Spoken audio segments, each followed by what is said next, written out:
Imagine the most devastating bullying event in a modern high school. Like, there are no punches thrown, there are no slurs being shouted down a hallway. Right. There's no crowd gathering in the cafeteria holding up their phones to record a fight. Exactly. It's entirely silent.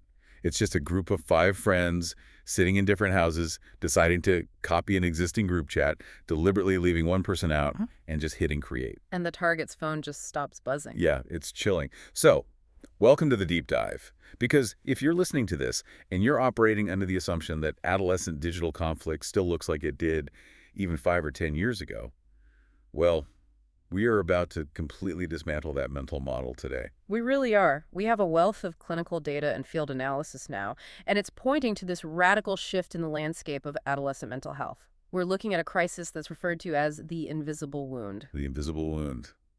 That sounds intense. It is. It's a form of digital aggression that leaves absolutely no physical mark and, by design, leaves no digital trace that an adult would ever know how to find. Wow. And because the adults in the room, parents, educators, policymakers, because they fundamentally misunderstand the nature of the threat, we're basically witnessing a massive systemic policy failure. Yeah, we're trying to apply a disciplinary bandage to a clinical hemorrhage.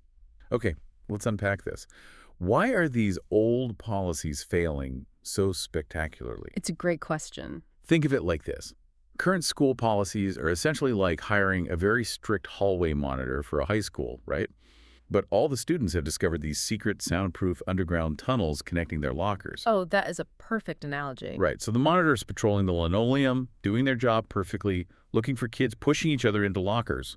But the hallways are completely empty. The conflict hasn't stopped. It's just migrated. Yeah, that hallway monitor is the perfect representation of the 2016 anti-bullying playbook. Like a decade ago, school districts built their entire digital safety apparatus around visibility. Because it used to be visible. Exactly.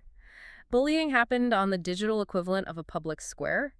A Facebook wall, a public Twitter feed, an Instagram comment section. Ah, the era of the screenshot. I remember that. Yes, the screenshot. Somebody posts a nasty comment, the victim takes a screenshot, prints it out, and just drops it on the principal's desk. Right, the harm was primarily verbal, maybe reputational.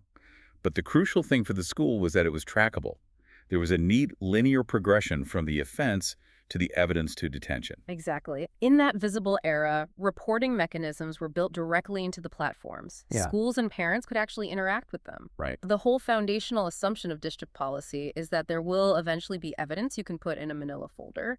But, adolescents are highly adaptable. Oh, for sure. Once they realized the public square was being watched by their parents and teachers and, college admissions officers, they abandoned it completely. Completely. They took it underground into encrypted group chats. We're talking iMessage groups, private Discord servers, disappearing Snapchats. And these are environments with zero platform-level moderation. I mean, a parent cannot monitor a space they don't even know exists. Absolutely not.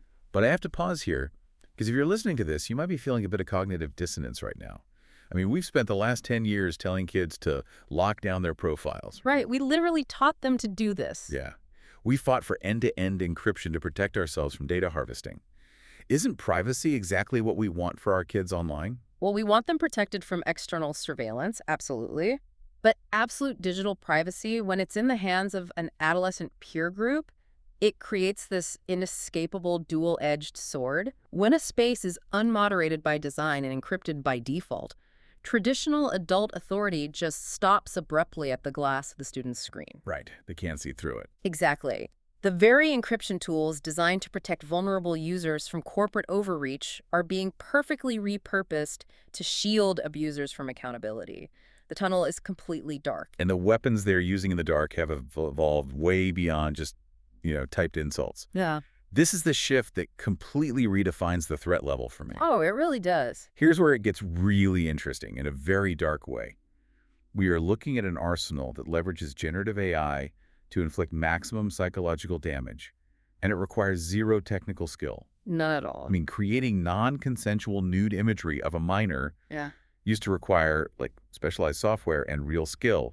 Today, it is technically trivial. Yeah, an average middle schooler with a smartphone and a free app can generate a hyper-realistic, compromising deepfake of a classmate in the time it takes to walk from math to science class. That is just terrifying. What's fascinating here is how the sheer velocity of the distribution network compounds the trauma, because a deepfake doesn't just sit on a hard drive. Right, it gets injected into those private group chats. Exactly. It circulates through those localized encrypted networks in seconds. It acts like a viral contagion within a very specific school ecosystem. Wow. So by the time a victim even realizes the image exists, it's probably already been viewed by 50 of their peers. Easily. And this introduces a massive legal and bureaucratic paralysis. Because the legal system doesn't know how to categorize an image of something that never actually happened, right? Right. When the image is synthetic, the old laws regarding the distribution of exploitation materials suddenly become incredibly murky. Like, is it defamation? Is it severe harassment? While the policymakers and the lawyers debate the exact legal definition of an AI-generated assault, the victim still has to walk into the cafeteria knowing half the room has a compromising image of them on their phone. Exactly. The bureaucratic cure is moving at a glacial pace, while the digital harm is moving at the speed of light. And the perpetrators are highly aware of this lag, aren't they? Oh, they know exactly what they're doing. They utilize tactics designed specifically to exploit that gap between the harm inflicted and the school's ability to assign any real culpability. Right? Doxing is a prime example of this evolution. Yeah, let's talk about doxing. Yeah. Because it isn't just leaking an address or a phone number anymore. It feels much more like painting a high-visibility target on someone's back Yeah. and then just handing the rest of the internet the bow and arrow. That is exactly what it is. It's the weaponization of crowdsourcing. Think about traditional bullying. It required direct, sustained effort from the bully. You had to confront the victim. You had to put in the work. Right. Doxing abstracts the violence.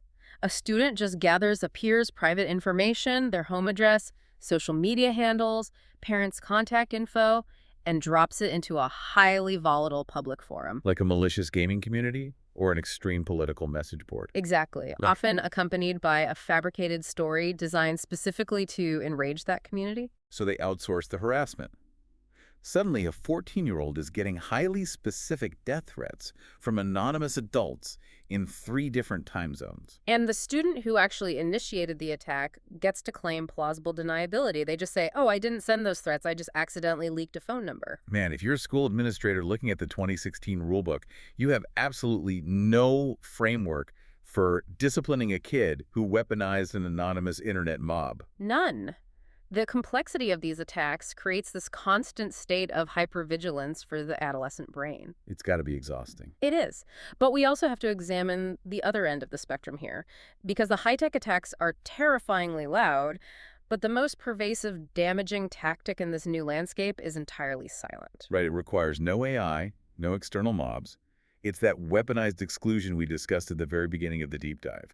The act of migrating a social circle and intentionally leaving one person behind. We made a new chat without you. Yeah. From an adult perspective, it's so easy to dismiss that. If a parent hears that, the instinct is to just say, well, they weren't your real friends anyway.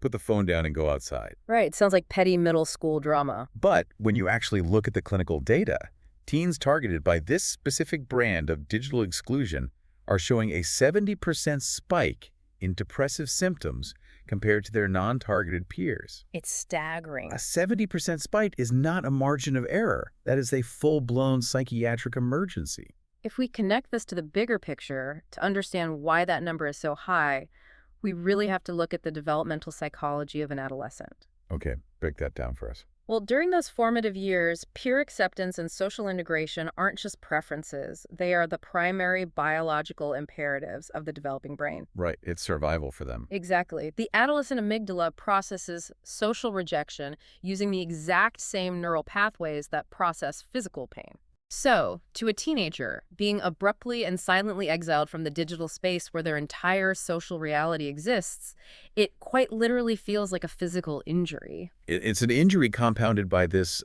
digital panopticon effect.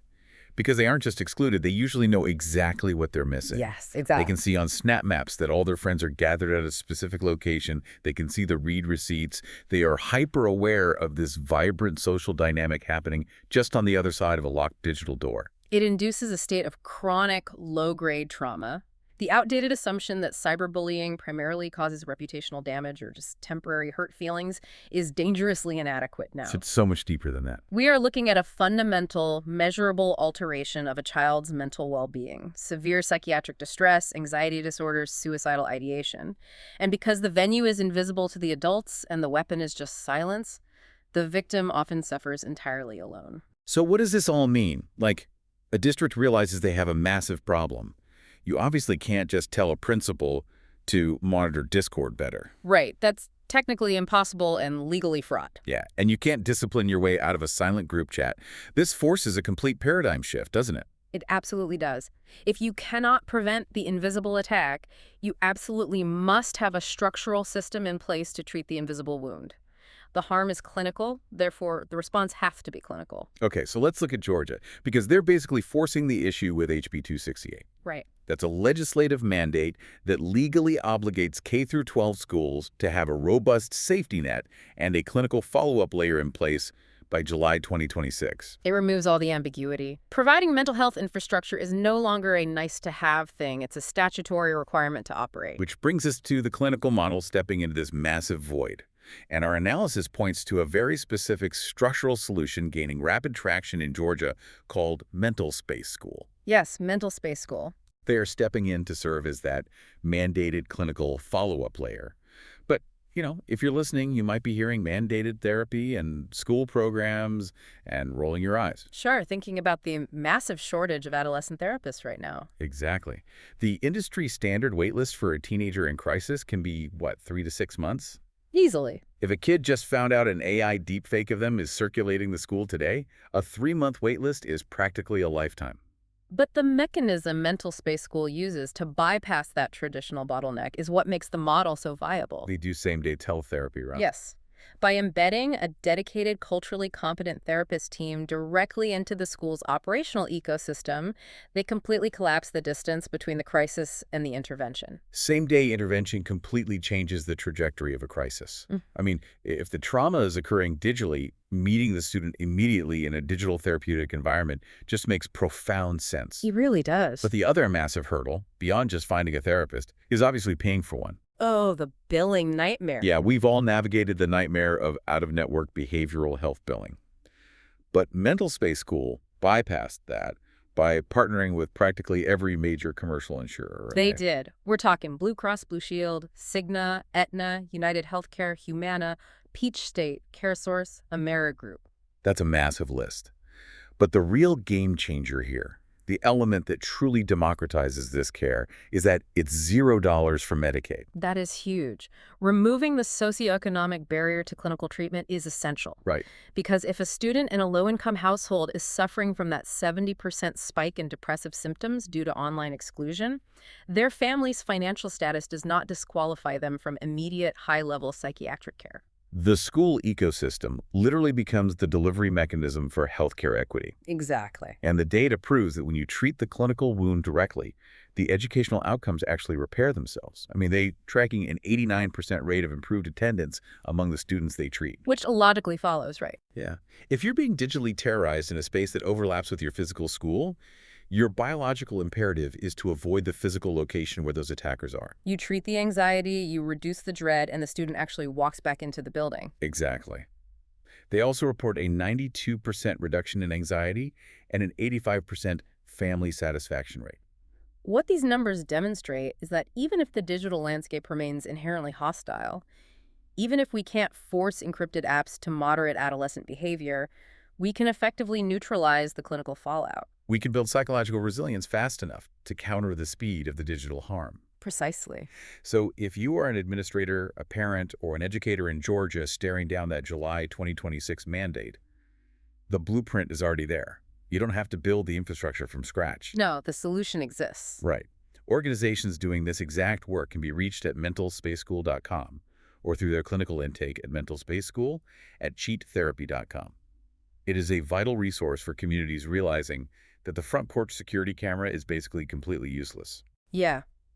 We have transitioned from a world where digital harm was visible, trackable, and easily disciplined to a completely subterranean reality. We really have. We're navigating a landscape defined by encrypted exclusion, weaponized crowdsourcing, and synthetic imagery that can destroy a child's psychological stability before a teacher ever even notices a change in their behavior. Wow. Recognizing that this requires a clinical rather than purely punitive response is really the only way forward. We have to stop looking for the scraped knee and start learning how to treat the invisible wound. But, as we close out this deep dive, there is a much larger, almost philosophical collision waiting for us just over the horizon. This raises an important question, because generative AI is not slowing down. Not at all. As deepfakes become literally indistinguishable from reality, and as these private communication platforms remain staunchly unmoderated to protect user privacy, we are rapidly approaching an impossible societal choice. That's a choice. Will we eventually be forced to choose between the fundamental right to absolute digital privacy for our adolescents and the legal necessity of protecting them from invisible, catastrophic harm? Can a society actually maintain unmonitored digital spaces for children in a post-AI world?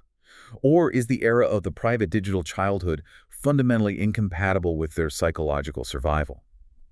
That is the heavy, essential question we want you to carry with you today, because the technology is going to force an answer, whether we're ready for it or not. Thank you so much for joining us on this deep dive. We will catch you next time.